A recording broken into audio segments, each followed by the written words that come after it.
कैसे हो दोस्तों। आपका स्वागत है हमारे इस यूट्यूब चैनल पर जिसमें आज हम चर्चा करेंगे सूफी एवं भक्ति आंदोलन पार्ट सेकंड की।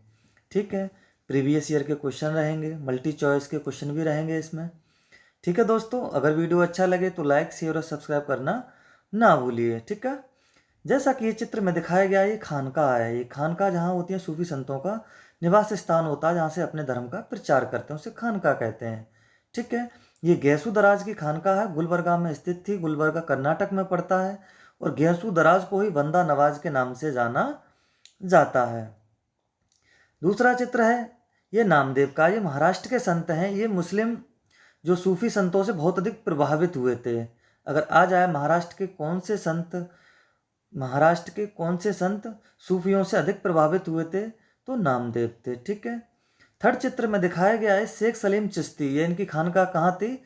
फतेहपुर सीकरी में, जो आगरा के पास है। ठीक है, और इन्हीं की कुटिया में या इन्हीं की खानका में बादशाह जहांगीर या फिर सलीम का जन्म हुआ था। ठीक है दोस्तों, करते हैं शुरुआत। क्वेश्चन लेते हैं पहला। इस्लाम के साथ भारत का प्रारंभिक संपर्क किस माध्यम से स्थापित हुआ था? ठीक है, ये सिर्फ माध्यम पूछ रहे हैं, किस माध्यम से स्थापित हुआ था संपर्क जो था इस्लाम के साथ। ठीक है, सिंध के अरब आक्रमणकारियों के साथ, 11वीं या 12वीं सदी के तुर्क आक्रमणकारियों के साथ, मालाबार तट के अरब व्यापारियों के साथ, भारतीय व्यापारियों के फारसियों तथा अरबों के साथ संपर्क। ठीक है, ये हमको पता होना चाहिए। सबसे पहले जो हमारा इस्लाम के साथ संपर्क जो होता है, मालाबार तट के जो अरब व्यापारी व्यापार करने आते थे, ये तब से हमको संपर्क इसके मिलते हैं। ठीक है, अगला क्वेश्चन करते हैं हम लोग। मिलान करिए। ठीक है, मिलान करिए। ये इनको किस नाम से उपनाम थे इनके, किसको किस नाम से जाना जाता था? ठीक है, पहला लेते हैं शेख सलीम चिश्ती, सेकंड थे शेख नसीरुद्दीन महमूद, तीसरे थे सैयद मोहम्मद गैसू दराज और चौथे थे शेख अहमद सरहिंदी। ठीक है, और इनके उपनाम दिए हैं चिरागे दहलवी, महमूद इलाही या मुजहिद या मुजाहिद या फिर बंदा नवाज। ठीक है, जैसा कि हम सभी को पता है कि शेख सलीम चिश्ती को क्या कहते थे? महबूबे इलाही। ठीक है, दूसरा था शेख नासरुद्दीन महमूद। शेख नासरुद्दीन महमूद को क्या कहते थे? चिरागे दहलवी। ये ध्यान रखना, शेख नासरुद्दीन महमूद जब मोहम्मद बिन तुगलक की मृत्यु हुई थी सिंध के ठट्टा में, तो वहीं पर ही मौजूद थे। ठीक है, और इन्होंने ही फिरोज तुगलक को गद्दी दिलाने में बहुत ही महत्वपूर्ण अपनी भूमिका को निभाया था। ठीक है, तीसरा था सैयद मोहम्मद गैसू दराज। जैसे कि हमने अभी आपको दिखाया था, गैसू दराज कौन थे? बंदा नवाज थे, गुलबर्गा में इनकी खानका थी। शेख अहमद सरहिंदी कौन थे? मुजहिद। ठीक है, तो हमारे चारों हो जाते हैं। अगर इसके अनुसार अगर हम निकालेंगे तो हमारा उत्तर कौन सा हो जाएगा? A2 B3 C1 D4 हमारा राइट उत्तर होगा। ठीक है, अगला क्वेश्चन लेते हैं हम। मिलान कीजिए। इनके ये संप्रदाय आ गए कि कादरी से थे, सोहरावर्दी से थे, चिश्तिया थे या नक्शाबंदी थे। ध्यान रखना कि अबुल फजल की जो पुस्तक है उसने जो मुस्लिमों के जो सूफियों के बारे में जो संप्रदाय बताए हैं, 14 संप्रदाय बताए हुए हैं। ठीक है, इसमें कादरी, सोहरावर्दी, नक्शाबंदी, ये बहुत सारे हैं, लेकिन पॉपुलर हमारे भारत के अंदर 4-5 ही हो पाते हैं। ठीक है, मिलान करते हैं। कौन सा क्या था? निजामुद्दीन औलिया, बहाउद्दीन जकारिया, मियाँ मीर, शेख अहमद सरहिंदी या फिर अहमद सरहिंदी। ठीक है, कादरी, सोहरावर्दी, चिश्ती या फिर नक्शाबंदी। तो हम सभी को पता है निजामुद्दीन औलिया। ठीक है, ये किसके थे? ये थे चिश्तिया के। ठीक है, दूसरा था बहाउद्दीन जकारिया किसके थे? ये थे सोहरावर्दी के। मियाँ मीर से कुछ याद आ रहा होगा। हर मंदिर जो स्वर्ण मंदिर, आजकल जो स्वर्ण मंदिर है, उसकी नींव रखी थी मियाँ मीर ने। कादरी संप्रदाय के थे और दारा भी कादरी संप्रदाय से अधिक प्रभावित था। ठीक है, चौथा होता है शेख अहमद सरहिंदी या फिर सरहिंदी। ठीक है, सरहिंदी किसके होते हैं? नक्शा बंदी के होते हैं। ठीक है, अगर हमको देखा जाए तो हमारा कौन सा मिलेगा? ए थर्ड हमारा ये हो जाएगा, बी सेकंड हमारा ये रहेगा। ठीक है, C1 हमारा ये रहेगा, एंड D4 नक्शाबंदी। ठीक है, ये क्वेश्चन सूफी एवं भक्ति आंदोलन में बहुत ही महत्वपूर्ण और मोस्ट हैं। ठीक है, इनके संप्रदाय तो पूछे जाते हैं, चाहे परीक्षा का लेवल कोई सा भी क्यों ना हो। ठीक है दोस्तों, अगला क्वेश्चन हम शुरू करते हैं।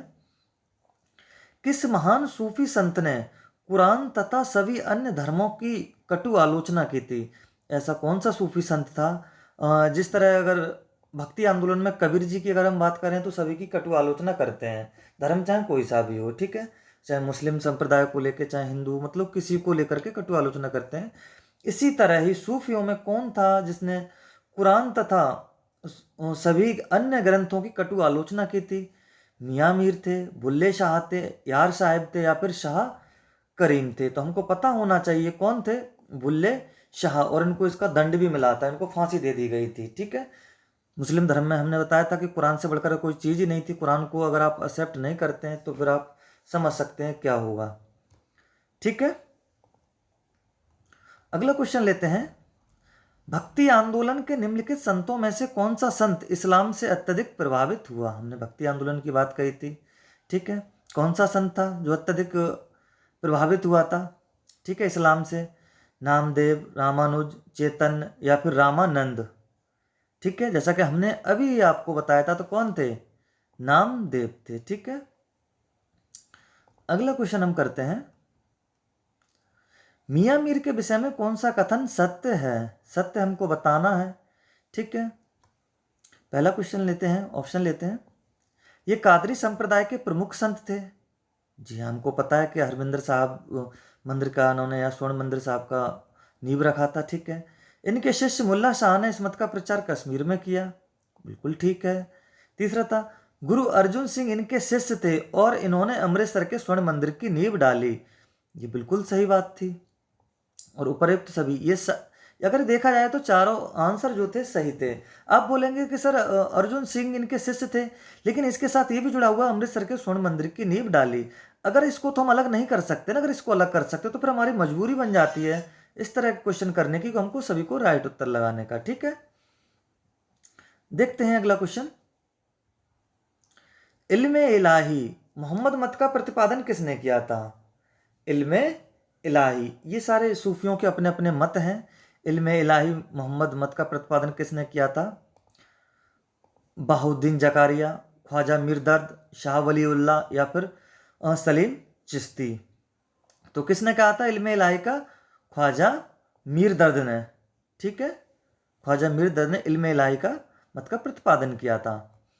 अगला क्वेश्चन लेते हैं। रामानुज 1017 से 1037 तक इनका टाइम पीरियड रहा था। जन्म कहाँ हुआ था इनका?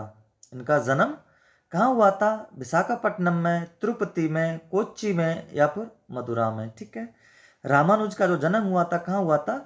तिरुपति में हुआ था। ठीक है दोस्तों, अगला क्वेश्चन लेते हैं। यह किसका कथन है? एक पत्थर की पूजा होती है तो दूसरे को पैरों तले रौंदा जाता है। ठीक है, यदि एक में भगवान है तो दूसरा भी भगवान है। ये किसने कहा था? जैसा कि देखा होगा, अगर एक पत्थर किसी मंदिर में जाके अगर अगर उसकी स्थापना हो जाती है तो उसको लोग भगवान मानने लग जाते हैं। लेकिन उसी का दूसरा अगर पार्ट देखा जाए तो अगर सड़कों पे पड़ा हुआ है या कहीं लगा हुआ तो उसकी पूजा नहीं होती। यही कहने का मतलब कहा गया था कि किसने कहा था अगर एक में भगवान पत्थर की अगर आप पूजा करते हैं तो दूसरा भी पत्थर है तो उसमें भी भगवान होना चाहिए, है भगवान। ऐसा कहा था, किसने कहा था? ऑप्शन है, रैदास ने कहा था, दादू ने कहा था, नामदेव ने कहा था, या फिर तुकाराम ने कहा था? ठीक है, ये किसने कहा था? नामदेव ने कहा था। ये वही नामदेव थे जो मुस्लिम सूफियों से अधिक प्रभावित थे, महाराष्ट्र के थे। ठीक है, अगला क्वेश्चन करते हैं हम। यह संसार वेद है और यह सृष्टि कुरान है, ये किसका कथन है? यह संसार वेद है और यह सृष्टि कुरान है, ये किसका कथन है? तुकाराम का, या दादू के शिष्य रज्जब का, या फिर रामदास का, या फिर दादू का? ठीक है, ये हमको पता होना चाहिए ये किसका कथन है। दादू के शिष्य रज्जब का कथन है, ये संसार वेद है तथा यह सृष्टि कुरान है। ठीक है, लेकिन दादू, अगर आप सोचेंगे दादू दादू नहीं थे, ये जो कथन था ये इनके शिष्य थे, उनका नाम क्या था? रज्जब था। ठीक है, दादू नहीं हो सकता, इनका आंसर जो था रज्जब था। ठीक है, ये बहुत ही मोस्ट क्वेश्चन है। अगला क्वेश्चन करते हैं, अबुल फजल ने अपने ग्रंथ आईन अकबरी में कितने सूफी सिलसिलों का उल्लेख किया है? अबुल फजल ने कितने सूफी ग्रंथ, अपने सूफी सिलसिलों का उल्लेख किया है? कितने का किया है? 12 हो गए, 10 हो गए, 14 हो गए या फिर 16 हो गए। जैसा कि हमने अभी आपको बताया था, आईन अकबरी में अबुल फजल की पुस्तक है, कितने सूफी सिलसिलों का उल्लेख किया है? 14 सिलसिलों का उल्लेख किया, जो भारत में कुछ ही चर्चित रहे थे, 4-5 रहे थे। ठीक है, कादरी हो गया, नक्शाबंदी हो गया, सोहरावर्दी हो गया। ठीक है, इस तरह के थे। अगला क्वेश्चन है, भारत में चिश्ती सिलसिले के संस्थापक ख्वाजा मुइनुद्दीन चिश्ती मोहम्मद गौरी की सेना के साथ आए थे। ये ध्यान रखना, चिश्ती सिलसिला दो तरह से लागू होता है, एक हमारे भारत में, एक हमारे भारत से बाहर। अगर भारत से बाहर अगर हमसे पूछा जाएगा तो अबू अब्दाल चिश्ती आएगा। ठीक है, अगर भारत में अगर हमसे पूछा जाएगा तो ख्वाजा मुइनुद्दीन चिश्ती इसके राइट आंसर होंगे। तो वही पूछा गया है भारत के संदर्भ में कि मुइनुद्दीन चिश्ती मोहम्मद गौरी की सेना के साथ कब आए थे? 1191, 1190, 1192 एंड 1193।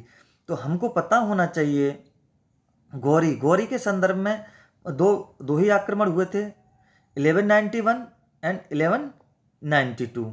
ठीक है, 1192 में तो विजय कर लेते हैं गौरी साहब और पूरे भारत को मुस्लिम साम्राज्य की स्थापना हो जाती है। ठीक है, तो जो किसके साथ आए थे? 1192 में आए थे, ना कि 1191 में आए थे, ध्यान रखना। ठीक है, अगला क्वेश्चन हम करते हैं, वह संत कौन था जिसने एक नाई, एक मोची, एक मुस्लिम जुलाहे सहित 12 शिष्य थे? मतलब ऐसे कौन से गुरु थे, उनके 12 शिष्य हुआ करते, तो भिन्न भिन्न जातियों से थे, बस इसका मतलब यही होगा। ठीक है, कौन थे? वल्लभाचार्य, रामानंद, कबीर या फिर सूरदास? ठीक है, कौन थे? रामानंद। ध्यान रखना, रामानंद के ही शिष्य का नाम कबीर था। ठीक है, जिसमें क्योंकि कबीरदास जी एक जुलाहे से थे। ठीक है, बस हमको इतना ध्यान रख। अगला करते हैं, वह भक्ति संत कौन था जो पहले सूफी लोगों के साथ रहा लेकिन बाद में उन्हें छोड़ दिया? ठीक है, कहने का मतलब यही था कि पहले वह कोई किसके साथ था? सूफी लोगों के साथ था, और बाद में भक्ति संतों के साथ चला जाता या उनको छोड़ देता। तो कौन थे? कबीरदास जी थे, नानक जी थे, नामदेव थे या फिर तुकाराम थे।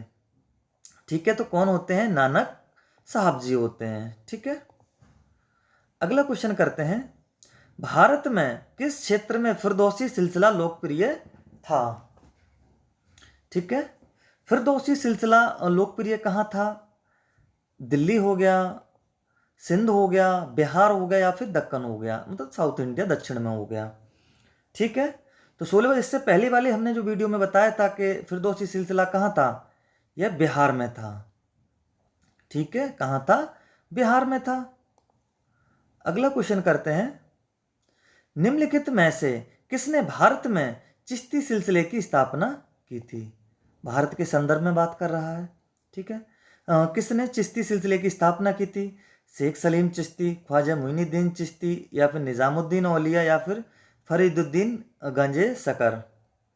ठीक है, तो हमको पता होना चाहिए किसने की थी? ख्वाजा मुइनुद्दीन चिश्ती ने की थी। ठीक है,